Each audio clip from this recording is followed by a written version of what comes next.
Hi, I'm Joe Crabtree, and in this lesson I want to give you some tips for working on Jeff Porcaro's groove from the Toto song Rosanna.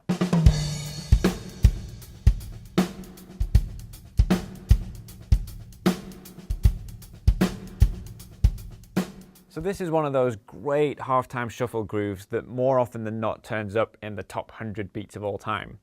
So a lot of people have trouble playing the ghost notes on the snare drum, and I want to share some tips that have helped me develop this groove. So if you're unfamiliar with the groove, it's basically a halftime shuffle, which means that the right hand is playing a shuffle, 1 triplet, 2 triplet, 3 triplet, 4 triplet. So with a shuffle, we're just dividing into triplets and missing out the middle note, 1 triplet, 2 triplet, 3 triplet, 4 triplet. And the halftime part means that the backbeat comes on the 3 instead of the 2 and 4. So a regular shuffle, 1 triplet, 2 triplet, 3 triplet, 4 triplet, and a halftime shuffle with the snare on the 3. 1 triplet, 2 triplet, 3 triplet, 4 triplet, 1 triplet, 2 triplet, 3 triplet, 4 triplet. So that's the foundation of the groove. So if we think of it like that, then it's a 2-bar groove, and the kick pattern is 1 triplet, 2 triplet, 3 triplet, 4 triplet, 1 triplet, 2 triplet, 3 triplet, 4 triplet. So put the whole thing together and it sounds like this.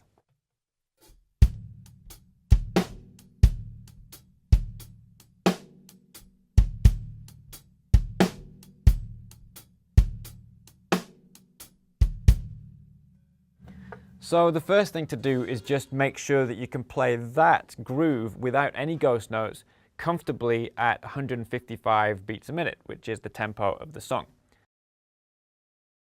If you struggle playing shuffles at faster tempos, one thing I can suggest is think about lifting out after the first note. So 1 triplet, 2 triplet, 3 triplet, 4 triplet, so that you're basically thinking about the stick being up here. 1, 2, 3, 4, 1, 2, 3, 4.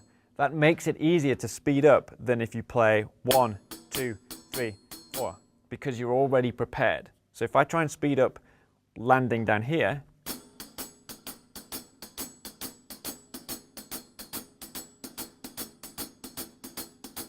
okay, and if I speed up pulling out,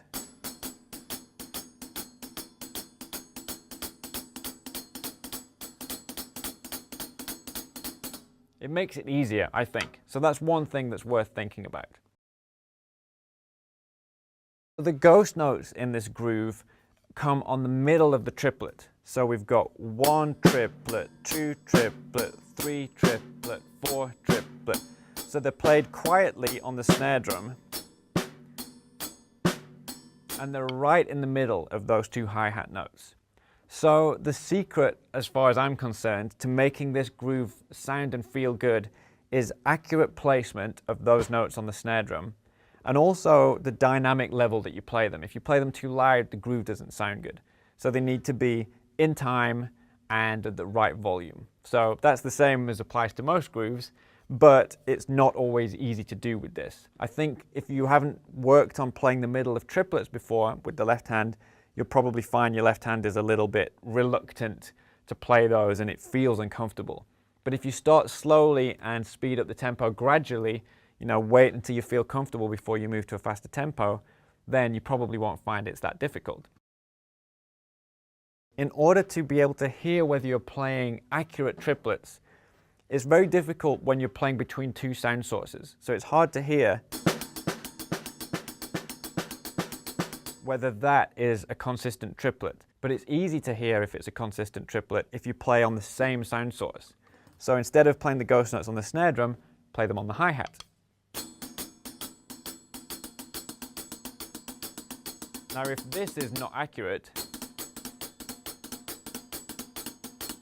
then it's kind of obvious. So you want it to sound like a nice, constant stream of notes.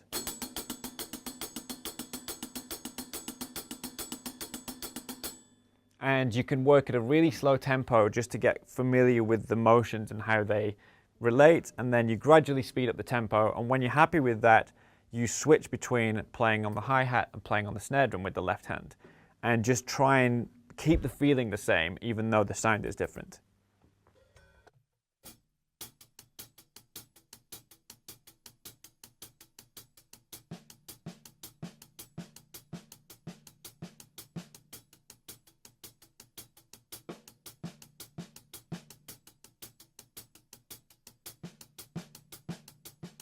You can also do the same thing moving the right hand onto the snare drum.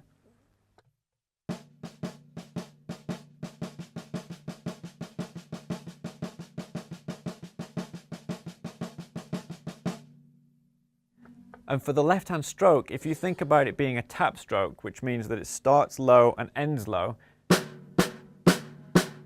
but think about it starting here instead of pulling up. You know, there's a tendency usually to do this.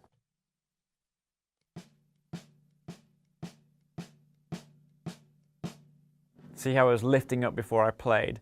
And that is harder to play at faster tempos if you have to lift up first. So if you start here and play straight down from here, which can be tricky, if you get used to that feeling, it will be easier to do this when you speed the tempo up.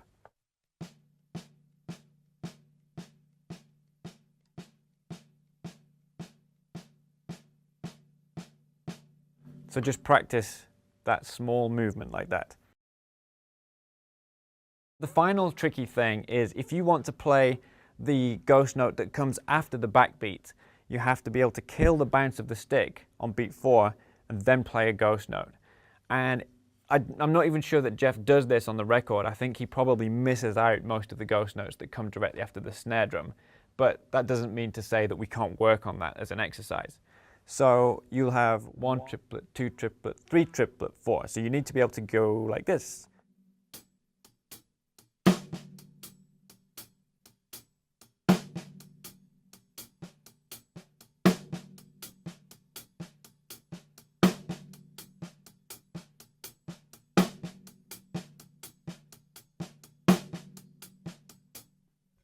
So my tip there is when you're trying to kill the bounce of the stick like that, use the back fingers. If you're trying to play with a fulcrum here, for example, and you don't have the stick in your hand, then it's going to want to bounce up and you'll have to squeeze really tight here to stop it. Just try stopping the stick from bouncing, holding it here alone. You have to squeeze tight, but if you let the fingers at the back squeeze the stick into the hand, that's a really easy way to stop it from rebounding up. So you can use that to kill the bounce and then play the following stroke with the wrist.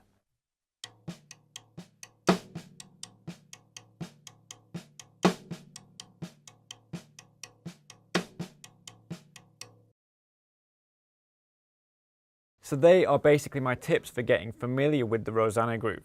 Before I go, I want to show you this on Polynome. So I've actually programmed the groove into Polynome and I've split the hands on the hi-hat, the accent on the snare, the ghost notes and the kick onto 4 different lines so we can actually change the volume of those. So this is how it sounds. And I can bring up the volume of the ghost notes.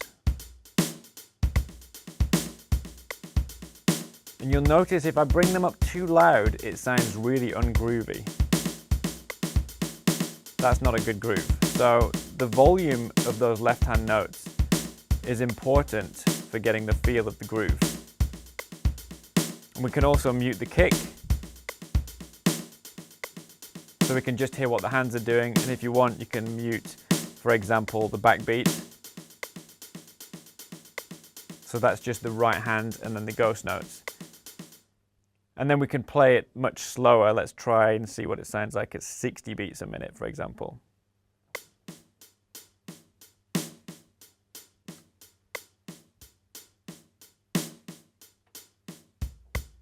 So this is kind of instructive to know how it should sound at different tempos.